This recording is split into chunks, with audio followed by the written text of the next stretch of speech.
महाराष्ट्र में क्या राष्ट्रपति शासन की तैयारी है? क्या विधानसभा चुनाव के बाद महाराष्ट्र में राष्ट्रपति शासन लगाने की साजिश वाकई में रची जा रही है? 6 महीने के लिए महाराष्ट्र में लग सकता है राष्ट्रपति शासन। ये सारी बातें कह रहे हैं संजय राउत, क्योंकि संजय राउत के इन आरोपों से, इस तरह के बयान से महाराष्ट्र में खलबली है। आखिर उद्धव ठाकरे गुट के नेता संजय राउत ने महाराष्ट्र में राष्ट्रपति शासन लगाने को लेकर ऐसा क्या कुछ कहा है जिस पर कि चुनाव आयोग तक को बयान जारी करना पड़ा है? दरअसल पूरा मामला शुरू होता है महाराष्ट्र में चल रही चुनावी तैयारियों के बीच। महाराष्ट्र में होने वाले विधानसभा चुनाव में अब 1 महीने से भी कम का समय है, जिसके लिए सभी राजनीतिक पार्टियां अपनी दावेदारी पेश कर रही हैं, बयानबाजी कर रही हैं, एक दूसरे पर आरोप मढ़ रही हैं। इस बीच शिवसेना के नेता संजय राउत, यानी ठाकरे गुट की शिवसेना के नेता संजय राउत पत्रकारों से बातचीत के दौरान कहते हैं कि गृह मंत्री अमित शाह और बीजेपी पर वो लिस्ट में गड़बड़ी करने और महाराष्ट्र में राष्ट्रपति शासन लगने की बात कहते हैं। इसके साथ ही उन्होंने अमित शाह पर भी आरोप लगाया कि महाराष्ट्र में राष्ट्रपति शासन लगाने की साजिश तैयारी चल रही है, राष्ट्रपति शासन चुनाव के ठीक बाद लगेगा। संजय राउत का यह बयान, जिससे कि महाराष्ट्र की सियासत में हड़कंप है, आपको सुनना चाहिए। देखिए, 20 तारीख को चुनाव होगा महाराष्ट्र में, 20 तारीख को चुनाव, 23 तारीख को होगा काउंटिंग और 26 तारीख तक हमको सरकार बनाने की मुदत दी। 26 को सरकार बनानी पड़ेगी, 23 को अगर काउंटिंग होता है तो 24 तक काउंटिंग चलता है।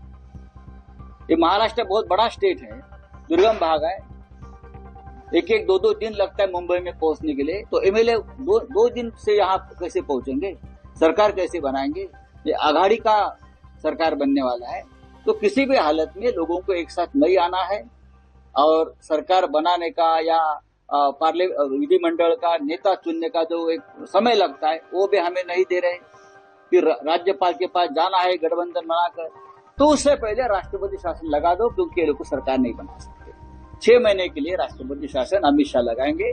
ये पूरा खेल चल रहा है महाराष्ट्र में चुनाव होने के बाद भी राष्ट्रपति शासन लगाने का। लेकिन अमित शाह जी, मैं आपको बताता हूँ, हम ये होने नहीं देंगे। आज 12:30 बजे एक अर्जेंट बैठक हमने बुलाई है, उद्धव साहब ने, शिवसेना प्रमुख ने, सभी प्रमुख नेताओं की, और 12:30 बजे हम मातोश्री में बैठेंगे और कुछ महत्वपूर्ण निर्णय लेने जा रहे हैं। संजय राउत के इस बयान पर अब चुनाव आयोग की तरफ से भी बयान जारी हुआ है। चुनाव आयोग ने यह बात कही है कि संजय राउत के पीएम मोदी और गृह मंत्री अमित शाह पर महाराष्ट्र में राष्ट्रपति शासन रचने के आरोपों का खंडन किया जा रहा है। कार्यालय ने संजय राउत के आरोपों को निराधार और संवैधानिक योजना की समझ से रहित करार दिया।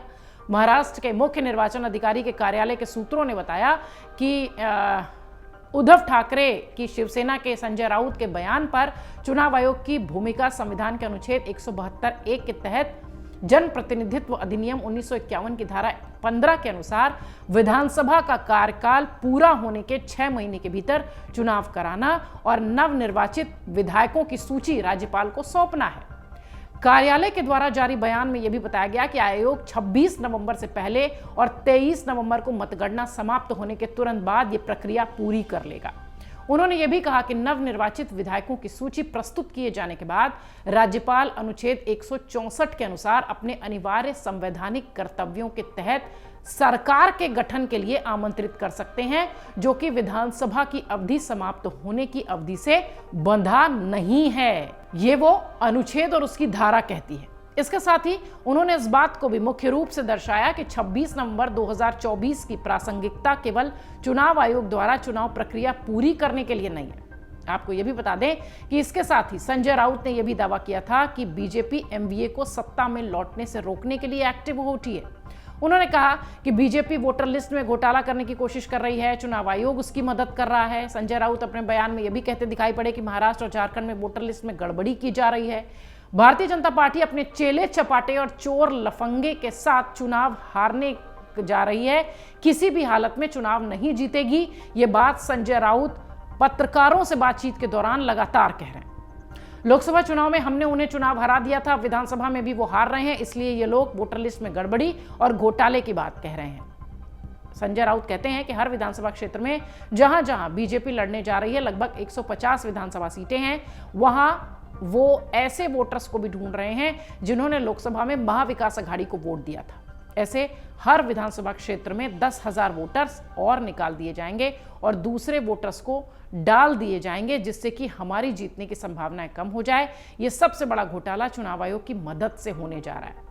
हम ये मुद्दा देश ही नहीं इंटरनेशनल प्लेटफॉर्म पर भी लेकर जाएंगे। देश में लोकतंत्र को कैसे खत्म किया जा रहा है। आपको ये भी बता दें कि विधानसभा का कार्यकाल 26 नवंबर को समाप्त हो रहा है, जिसके बाद राज्य में 20 नवंबर को वोटिंग होनी है।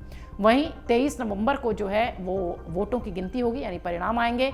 इस तरह के आरोप पहली बार महाराष्ट्र की सियासत में चुनावी मौसम में देखने मिले हैं। संजय राउत राष्ट्रपति शासन की बात कर रहे हैं, संजय राउत वोटर लिस्ट की गड़बड़ी की बात कर रहे हैं, और इन सब के बीच संजय राउत के बयान पर चुनाव आयोग तक को जवाब देना पड़ा है। अगर आप ये वीडियो YouTube पर देख रहे हैं तो हमारे चैनल को सब्सक्राइब कर बेल आइकन दबाएं, और Facebook पर देख रहे हैं तो हमारे पेज को लाइक करें।